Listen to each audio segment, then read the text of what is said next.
Welcome back. Welcome back. Thanks for spending some time with us here on this fine Wednesday night. It's TOT Wednesday. It's TOT every day. Every day that ends in DAY is TOT day. Today we're talking about a real franchise. We're talking about the Brooklyn Nets, the motherfucking Shield. Protecting the Shield is my day job. Protecting the Shield is my night job. I love this team. I'm going to let the boys spit for a sec about them, and I'm going to come in and tell you why this is my favorite Nets team since 2018. Slim, you can start us off. Go ahead. So I don't know if y'all know this, but unofficially, I am Cam Payne's agent right now, trying to get this guy, on a roster. But I think we don't want over Spencer Dinwiddie. Sorry ass. Yes. I hate Dinwiddie, so I might want him over Dinwiddie. Y'all are tripping. Dinwiddie's low key tough. But I can't even speak. Y'all see, I'm at a loss for words. That's how much I have faith in the Brooklyn Nets this upcoming season with a highly functioning Mikal Bridges, Cam Johnson. Nic Claxton is definitely taking that step up offensively. We're about to see more scoring from Nic Claxton. More same efficiency, maybe even more efficiency. And I'm really excited to see the cat Cam Thomas really get his shine because he's coming. And I just want y'all to know that and look out. That's all I got to say. Yeah. Matt? I mean, I just don't know where to put the Nets, to be honest. Like, I don't want to sound like a hater, but like, where do I put them? Do I put them in the 8 seed? Do I put them in the 10 seed? Do I put them in the 6 seed? Whoa.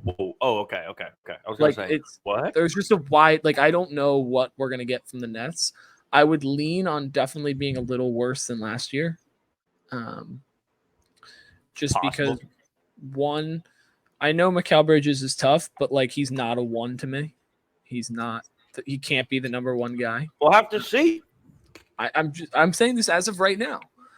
To me, he can't be the 1. I like Clax, and I think that he will be better Clint Capella in his prime. That's my comp. His ceiling is Kevin Garnett. No, I think that's more Evan Mobley's ceiling. Clax is a. You said Evan Mobley's ceiling was Giannis. Well, yeah, they're like the same level all time right now. KG and Giannis. They don't play the same at all. I'm not saying they don't. I'm not saying Evan's a different breed. He's got no comps. He's just trash. But I don't want to talk about the Cavs we just did. So check that video out, top right, if you're a Cavs fan. But I think that the Nets are in like a weird situation where they're trying to like semi-rebuild, but also have a ton of old guys on the team. Obviously, you have your young pieces in Cam Thomas. Mikal is technically still a young piece. Yeah, I mean, he's not really young anymore, though. 26.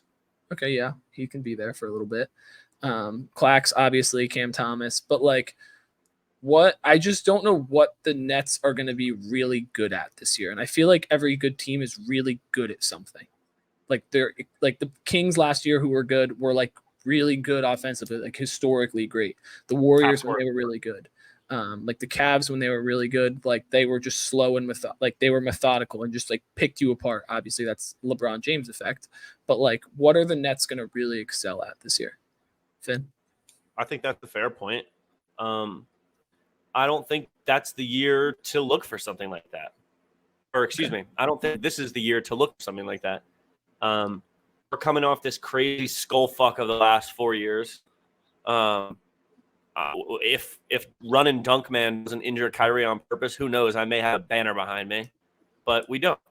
And at this current moment, we have a young core who love each other. Bro, if I'm you, Matt, you didn't even comment on our rookies. I think our rookies are going to make an impact. I was going to get there, but I wanted to just talk about. Let me hear what you have to say about them first before I go in. Well, no, obviously, I'm a hoops guy. I watch the summer league like a nerd. The Cavs played the Nets twice. They lost to us both times, keep in mind. But because of who? Yeah, because of who? The GOAT? Sam Merrill. Amani Bates. No, Amani Bates too. But no, I think that Jalen Wilson's going to be a really good player in this league for a long time. He's like a prototypical 3-and-D guy. I wanted the Cavs to draft him in the second round. I think you got an absolute steal in him. You got a Jersey head in Derek Whitehead. I don't know what his deal was, because he didn't play in summer league, but I think he could be good. And then who was the center you got? What was his name again? He's my. I know his name too. He's not the one from Seton Hall. No, I'm blanking on his name right now. But I do think the Nets, like the young pieces, are going to have to make an impact. Like at least one or two of them are really going to have to play significant minutes and make an impact, because if you want to get to where you want to get to, and like I don't think the Nets are anywhere close to like championship contention. I just think the league is too deep right now with that kind of talent and good teams. But like I think the Nets could like upset someone. Like if they sneak into the 4 seed or 5 seed, like I think they could upset that matchup. Right. So I just want to see how the Nets go. But yeah, I think the rookies are going to be tremendous. I just want to point out that I have no expectation for this team this year. After these last 4 years, it's been a crazy roller coaster ride. I just watched a video the other day of Harden, Kyrie, and KD working out, hitting those jumpers, and to finally be back somewhere that I have guys I can get behind. I have guys who are going to play every night. I have guys who love each other. I don't know if you guys follow me on TikTok at FinLecky, but I've been reposting a lot of Nets content recently. The social teams have been firing. Too bad I'm going to take your job soon. But they're going golfing, right? They're going out to eat. Yo, I saw some videos of Clax in the club, right? So I'm dead serious. I know. These boys are out there getting close with each other. That is something we did not have. Like, I understand that Harden and KD are friends, Kyrie and KD are friends, like, and I love that connection that they all had.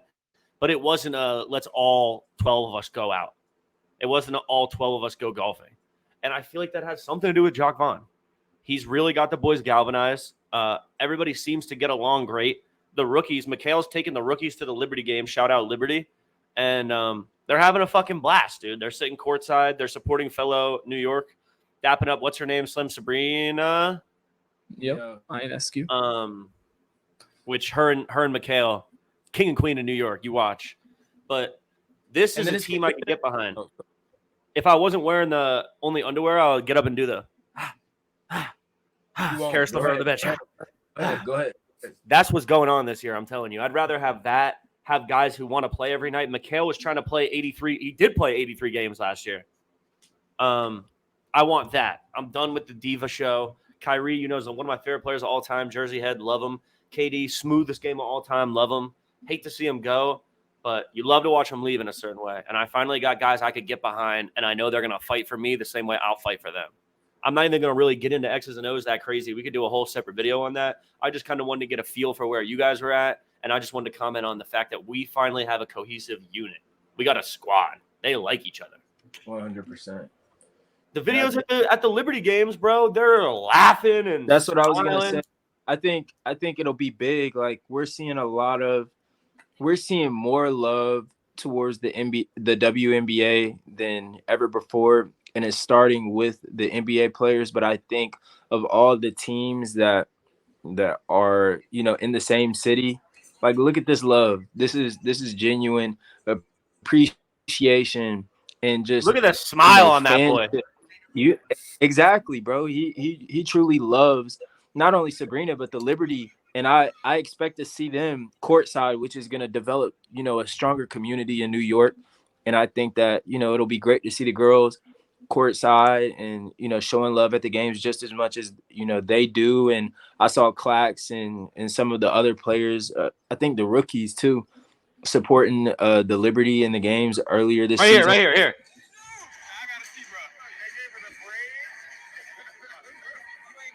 All I see is smiles, bro.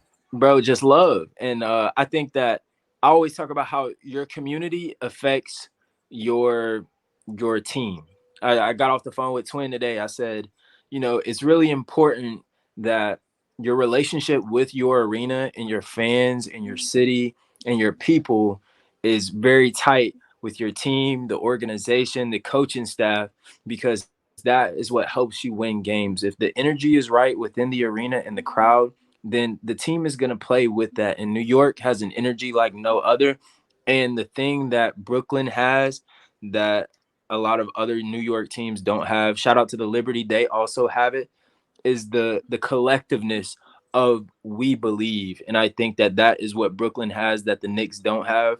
And that's why I'm excited to see the chemistry. I think Jacques Vaughn speaks to the young cats in a way for them to be able to understand and implement their learnings from their coach onto the floor. I think they will be able to communicate well. I think that you got a bunch of leaders on the squad, and I think that that makes them easily capable of being a 5 seed with the talent that they have. I think Mikal Bridges is your franchise player. I think Cam Johnson is the twin that you need to keep that flame going and to keep that streak going, because that's what it's going to be, a hot streak when threes start to rain. I think Cam Thomas is going to really obliterate defenses and the schemes that are trying to be set up for the guys, but because he has an arsenal. I think you got so much going on that it's really going to work out for the Cats. So I'm excited. What's the date? September 20th. You mark it on the calendars. TOT called it. This is the year Cam gets burned. I'm telling you. I hope so. And I love, LOVE, love Dariq Whitehead. All right. One last thing before we get out of here. I want to know Finn's opinion. I feel like we've mentioned it in earlier videos, but if you're a new guy or girl watching this video. Yeah, I'm sure all the chicks are watching here 5 minutes into the Nets video. We appreciate it. But what would you, obviously you got a ton of picks back for KD and Kyrie. Leg. What would I trade for a chip? No. Oh. I said you got all the picks back from KD and Kyrie. Would you this season make like a splash trade no matter I'm what? done, bro. I told you I'm done. Okay. Hold on. And if you asked me that a year ago, what would I have said? Absolutely. I'm done. I'm just done, bro. My heart's been broken too many times by this team. It's time to get guys I can get behind. Wait, you ready? Maddie, watch this. Don't do something I'm gonna need to say yes to. Word around the town today, sir. I don't know if you've been privy to this information, but this one fellow from Indiana is talking about requesting a trade. Bruh, obviously. That's different though. Well, who are you talking about? I'm talking about Tyrese. Tyrese. No, I'm talking about Buddy Hield. Yeah. Oh, you're talking about Buddy? Yeah, would you trade 2 first-round picks and a player and like Rolls Royce for fucking Spencer Dinwiddie? Buddy Hield? I can't trade Rolls, bro. Rolls is my guy. But like a mid-tier guy like that makes like a solid amount of money. For like Buddy Spencer Hield, Dinwiddie. yeah, sure. How old is he? 26? He's I'd probably lean on like 28. Buddy Hield? Nah, maybe not. Yeah. He's old, man. He's Buddy been in the Hield league a like long time. Huh? Buddy Hield's like 29, 30, 31. Pull those glasses up, Unc. Listen. He's 30? Holy shit. I wouldn't do it. No, Matt, I've been down this road, and like, out of all people to ask any question, my answer to that would have been yes in the past. I've been burned one too many times. No, see, like in theory, the Buddy Hield trade's a good idea, but to me, if I'm a GM, I'm either one making a trade where I'm like a Nets level team where I'm around 500 and I need to take the next step, and you want to get a star. Like that's the one trade you'd make, kind of how the Cavs did, how we need a young Paul George or someone like that. But then there's the other side of it where you're a really good team in like a Celtics or a Milwaukee or someone like that, where you make a trade to boost your role players. And I feel like trading for Buddy Hield will be boosting your role players. And I don't think that elevates you enough to get to where you would want to be if trading some of those picks away. I don't want Buddy. He's not enough. Y'all got bread? Kind of. I mean, we don't have any big contracts on right now, but it's pretty evenly distributed. I think Dinwiddie's got a great contract. Everyone's got like 25, basically. Yeah. Would you cop campaign? No, I'll send him to Cleveland. Here's what I will say though about X's and O's, because I'm itching over here. I can't go a whole video without going X's and O's. I need Clax to roam. I need Clax to Do these high pick and rolls and go to the basket. I need Clax to rim run. Put your head down, bro. We went over this last year. Well, we didn't go over this because he doesn't listen to me, but I've said this many times. Get a board, turn, outlet, put your fucking head down, and run until your head is under the other net. That's all I need from him. Rim run, back and forth. Get dunks. Shoot 80% again this year. Mikal, I understand you're a scorer now. Can you average 27? Yes. Do I want you taking ridiculous amounts of ridiculous mid-ranges? No. Yes. No, I don't. I know I wanted it last year, but I don't want it this year. I want evenly distributed touches, unless your name is Spencer Dinwiddie. I want spacing on the court, and I want Clax running the fucking court. We are going to be a transition team. I said this in the first video. You have to be. Exactly. I said this in the first video. This is not a roster you look up and down and say, oh, this is a great half-court squad. That's fine. We've had great half-court squads over the last couple of years, and look how that turned out. But this is a team that somebody gets a board, turns, boom, outlet. Every time you catch a ball, turn, boom, outlet. I don't want any ball touching the floor on this side of half-court. Get it? Go. And if it's going to touch the floor, it better be 2 dribbles and we're gone. I want the pace up. I want people spotting up threes. RIP Seth Curry. Miss you, bro. But I love the direction we're going in. I want this year to go well. I want us to get some momentum, maybe get another good pick or two. I really like the guys we got, and then maybe we'll go after that big fish then. All right. I don't hate it. All right. Close this out. Thanks for watching, guys. I mean, we really appreciate you guys coming. We respect the hell out of each and every one of you, TOT faithful. This year is going to be crazy. Not being on the ride with us, it honestly would be on you. So like, comment, subscribe. We're going to get after it. They'll catch up. Check out these videos next.